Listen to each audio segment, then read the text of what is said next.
क्या आप जानते हैं, एक ऐसा बच्चा था जिसे बचाने के लिए खुद भगवान कृष्ण यमराज के दरबार पहुंच गए थे। आखिर वो बच्चा इतना खास क्यों था? ये कहानी उस समय की है जब कृष्ण और बलराम छोटे बालक थे और अपने गुरु संदीपनी ऋषि के आश्रम में शिक्षा ले रहे थे। दोनों भाई अत्यंत प्रतिभाशाली थे। गुरु एक बार जो भी पाठ पढ़ाते वे तुरंत याद कर लेते। पढ़ाई पूरी होने के बाद कृष्ण और बलराम ने गुरु दक्षिणा देने के लिए आग्रह किया। तब संदीपनी ऋषि और उनकी पत्नी ने कहा कि उनका इकलौता पुत्र प्राभास के तट पर स्नान करते समय समुद्र में लापता हो गया था और वे वही पुत्र वापस चाहते हैं। ये सुनकर कृष्ण और बलराम ने बिना एक पल सोचे उसी को गुरु दक्षिणा के रूप में स्वीकार कर लिया। दोनों प्राभास तट पहुँचे, जहाँ उन्हें पता चला कि संदीपनी का पुत्र समुद्र में डूबा और उसे पंचजन्य नाम का एक समुद्री असुर निगल गया था।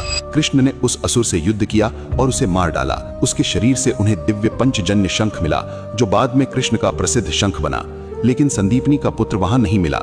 तब कृष्ण और बलराम यमलोक की ओर गए, जहां धर्मराज यम मृत्यु का शासन संभालते हैं। यमलोक पहुंचकर कृष्ण ने विनम्रता से यमराज से कहा कि वे गुरु संदीपनी के पुत्र को वापस लेने आए हैं ताकि गुरु दक्षिणा पूरी कर सकें। यमराज ने कृष्ण की दिव्यता और उनके उद्देश्य को समझा। उन्होंने बताया कि छोटे बच्चों की मृत्यु कर्म के कारण नहीं होती, इसलिए उनके जीवन को वापस देना संभव है। कृष्ण की भक्ति, विनम्रता और गुरु के प्रति उनका समर्पण देखकर यमराज प्रसन्न हुए और तुरंत संदीपनी के पुत्र को जीवित कर दिया। कृष्ण और बलराम उस बालक को लेकर वापस गुरु के आश्रम पहुंचे।